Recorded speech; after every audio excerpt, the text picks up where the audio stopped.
Bonsoir mesdames et messieurs, bienvenue à cette nouvelle édition du journal sur AMD Pro Télévision. Démarrant cette nouvelle édition du journal avec cette information politique. Les sénateurs ont été convoqués mardi 14 mai pour la toute première séance plénière de la session extraordinaire inaugurale de la 4e législature de la 3e République. Cette séance plénière a été présidée par Jacques Moukwala Pateke, secrétaire général de cette chambre haute du Parlement congolais. Il a procédé à l'installation du bureau d'âge. Le détail dans ses commentaires de Daniel Okitenge.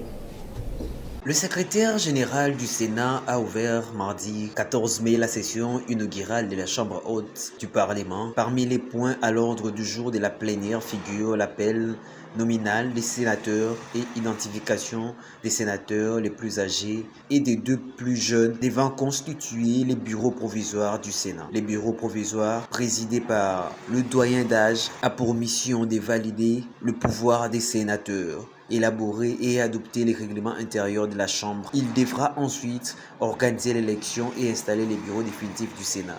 Cette plénière inaugurale a lieu 15 jours après la proclamation des résultats provisoires, conformément à l'article 114 de la Constitution.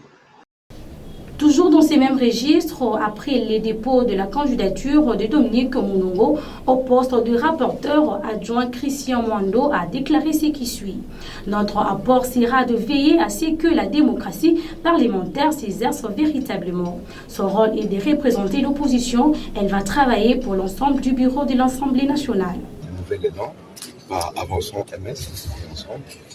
Donc c'est dans l'unité de l'opposition que nous devons occuper ce poste qui appartient de rapporteur adjoint qui a été concédé à l'opposition. Et notre rapport, ce sera d'abord de veiller à ce que la démocratie parlementaire s'exerce véritablement à partir du bureau. Et son rôle, c'est le rôle de représenter l'ensemble de l'opposition. Et les tâches spécifiques, notamment le contrôle des rapports de la presse parlementaire qui doit suivre. Je pense que tout cela, on peut compter sur elle, qu'elle est suffisamment. L'opposition est minoritaire, mais comme vous savez, il y a des postes qui étaient réservés à la majorité et des postes qui étaient réservés à l'opposition. Mais à partir du moment où elle fera partie du bureau, elle va travailler pour l'ensemble de l'Assemblée nationale. Il n'y aura pas de clivage au niveau du bureau. Le bureau sera un pour tous les députés.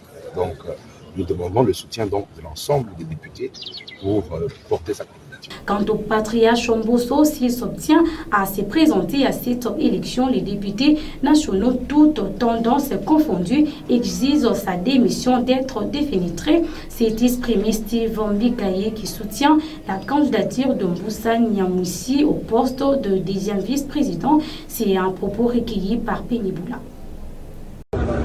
Pour qu'on tienne compte de ces équilibres-là. C'est ce qui fait que Honorable Moussa Nyamouissi est le candidat officiel d'abord des AAP, mais aussi de la majorité parlementaire. Nous demandons, oui, comme candidat deuxième vice-président de l'Assemblée nationale, et nous demandons par respect d'abord à ses corps politiques, mais aussi à l'intervention de l'autorité morale de notre famille politique, à tous nos collègues députés, de voter massivement pour lui. Et comme vous savez, c'est une personnalité issue des Nord Kivu, qui est, n'est-ce pas, en guerre, qui nous est faite par nos adversaires, nos ennemis. Eh bien, il maîtrise bien la situation de la sous-région et il sera un bon candidat au bureau pour gérer ces problèmes de sécurité dans les autres pays. Parlons santé à présent. À quelques semaines du début de la saison sèche, le docteur Cédric Ntumba sensibilise la population sur le comportement à adopter pour cette saison caractérisée par le froid. Selon lui, se promener avec le cache-nez est un moyen efficace de se protéger contre le poussière au Béniboula pour ses reportages. À la veille de la saison sèche, une saison qui se caractérise par la poussière et le froid. C'est dans ces cadres que le docteur Cédric Ntumba a épinglé différentes mesures à respecter dans cette saison, entre autres se promener avec le cache-nez. Oui, je réponds au nom du docteur Cédric Ntumba, le médecin responsable du centre de santé chirurgie et médicale de Kinshasa. Pour la saison des sèches, c'est une saison qui nous amène la toux avoir même les rimes, tout ça. Alors, pour bien se protéger, pour moi, en tant qu'un médecin, on peut adopter notre système que nous venons d'achever pour le Covid-19. On voyait beaucoup de gens, plusieurs personnes marcher avec des cache-nez. Vous savez très bien que dans la saison de sèche, il y a trop de poussière. D'abord, il faut avoir le cache-nez, il faut porter le cache-nez et aussi il faut avoir l'alcool pour désinfecter nos mains. Parce qu'à tout moment, on se salue, à tout moment, on touche partout. Il faut désinfecter les mains avant de saluer quelqu'un. Et aussi, dans la saison de sèche, vous voyez tous les canaux, il n'y aura plus encore beaucoup d'eau dans les canaux. Alors, c'est une saison qu'il faut beaucoup se protéger. Il faut beaucoup éviter de prendre de l'eau froide pour tout le consommer. Il faut noter que cette dite saison amène diverses maladies, à savoir la toux, les rhumes, la grippe et tant d'autres. Poursuivons cette édition du journal avec cet élément en santé. La direction Kasavubu au Grand Marché de Kinshasa est menacée par une grande poubelle qui dérange la circulation et les bons fonctionnements pour les marchands. Face à cette situation, les marchands se sont exprimés au micro de Divine Boïka. Insalubrité dans le grand marché et la situation qui inquiète le vendeur, vendeuse et les passagers de ce coin. La direction Kasavubu, précisément sur l'avenue Kato, une poubelle immense siège dans ces lieux qui dérangent le fonctionnement et la circulation, explique cette dame.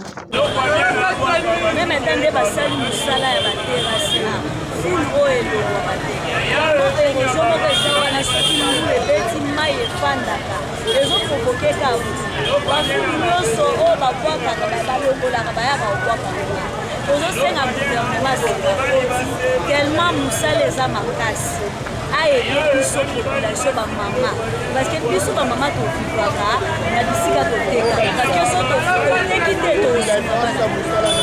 Depuis que le grand marché est fermé pour sa réhabilitation, le vendeur et vendeuse de ce coin vendent sur le tronçon Kasavubu qui sert de circulation. Cette même route est bloquée par le travaux de construction de caniveaux. La voie est remplie d'eau stagnante et les saletés que déplore cette marchande.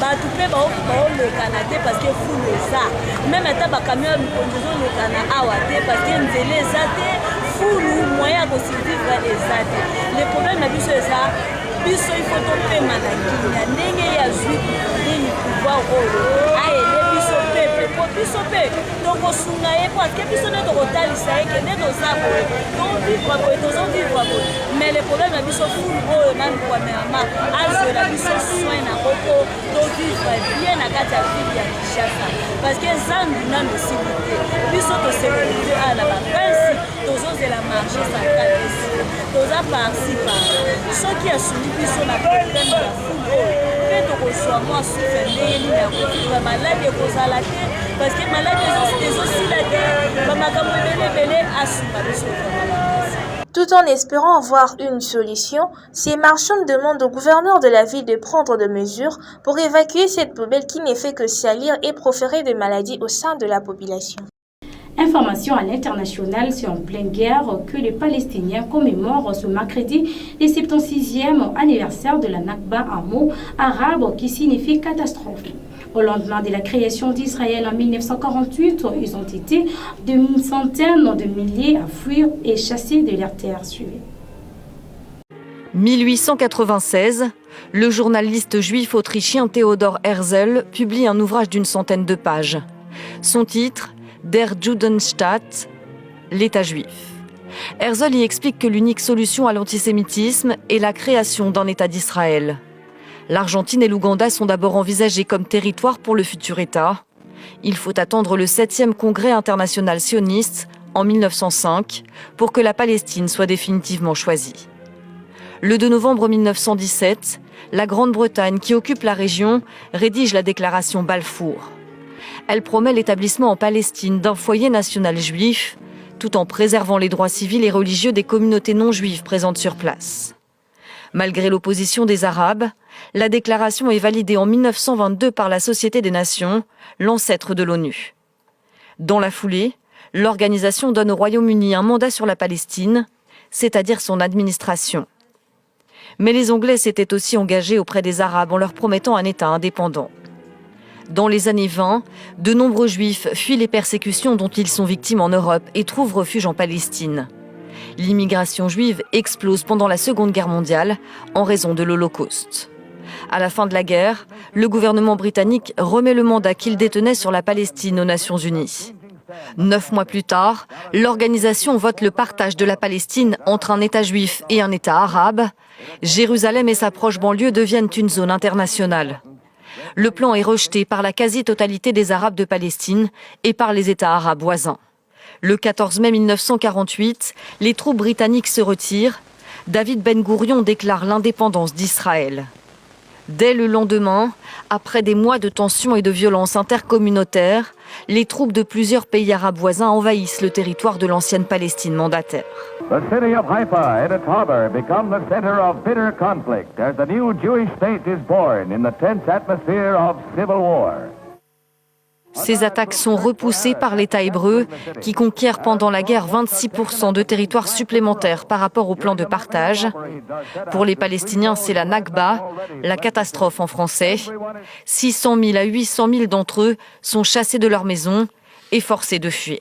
Par à présent, avant de boucler complètement cette édition du journal, une délégation du comité sportif du tout-puissant Mazembe de la République démocratique du Congo, conduit par son secrétaire général et manager Freddy Kitenge, a été reçu en Tanzanie le mardi 14 mai par le dirigeant des Nyanga Africa Sport Club de la Tanzanie. Guidé par le PDG des Nyanga Africa André Timé, Frédéric Kitenge et son équipe ont visité les installations sportives du club tanzanien suivi.